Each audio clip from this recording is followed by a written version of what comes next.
some land, presumably.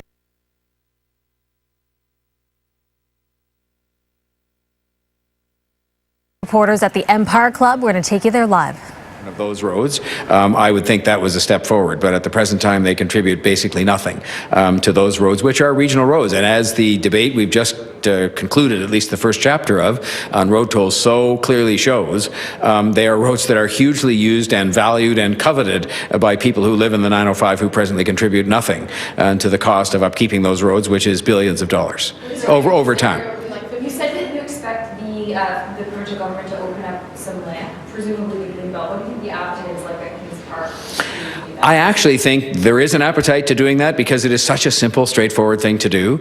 And I have raised it with the Premier and ministers on a number of occasions, including the Minister of Housing, as I have raised it with the federal government. And we are the only government so far in this province that has actually stepped forward and identified specific pieces of land with specific locations and specific values that we said will be put forward for affordable housing development by the private sector. And I will tell you, in the 2 or 3 cases where we've not only put those pieces of land forward, but conducted competitions to see which developer would win the right to develop that housing, they have been successful in developing hundreds of new units that are now under construction. So I would just say that it's time for the other governments who have vast inventories of land that is not presently in use. It's time for those governments to step forward and add to the inventory of land that is to be available for affordable housing, because this is a non-financial contribution they can make to increasing the inventory of affordable, especially affordable rental housing. So, Mayor, sorry, just to be clear on the EVP, Gardner, you're leaving the door open to a range of action from complete upload to a contribution?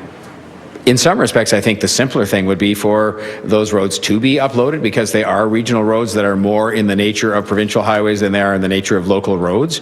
But having said all that, I guess the point I was trying to make was that for the province, especially having denied us the opportunity to raise some money which could in part be put to the huge cost of maintaining those roads over the years, billions of dollars, it would be fair and appropriate for them to make some kind of gesture or take some sort of decision that would take on some responsibility for those roads which are regional and are not local. And so I would await any interest they might show in taking any responsibility for those roads, because presently they don't take any. So there was a group protesting in City Hall this morning, the HFA Coalition to Fight Homelessness, and they're saying that the proposed shelter and support services positions that are on the chopping block right now are the detrimental effects to the shelter services that are provided to vulnerable people in this community. How do you respond to that? I respond to that by saying that we will have a debate at the City Council, and I don't take any decisions lightly to change any arrangements, whether it has to do with employment in the shelter system or anywhere else. But I would further point out that these recommendations came from the staff of the shelter division in the city. And they're not concentrated in one place. They are spread across the system, one job here and one job there. And in the judgment of the people who made the recommendation, they can continue to provide adequate levels of service to the residents of those shelters without those people. And they would all have their jobs disappear by attrition. Nobody would lose their job in that context. And so I think that we'll have a debate about this tomorrow.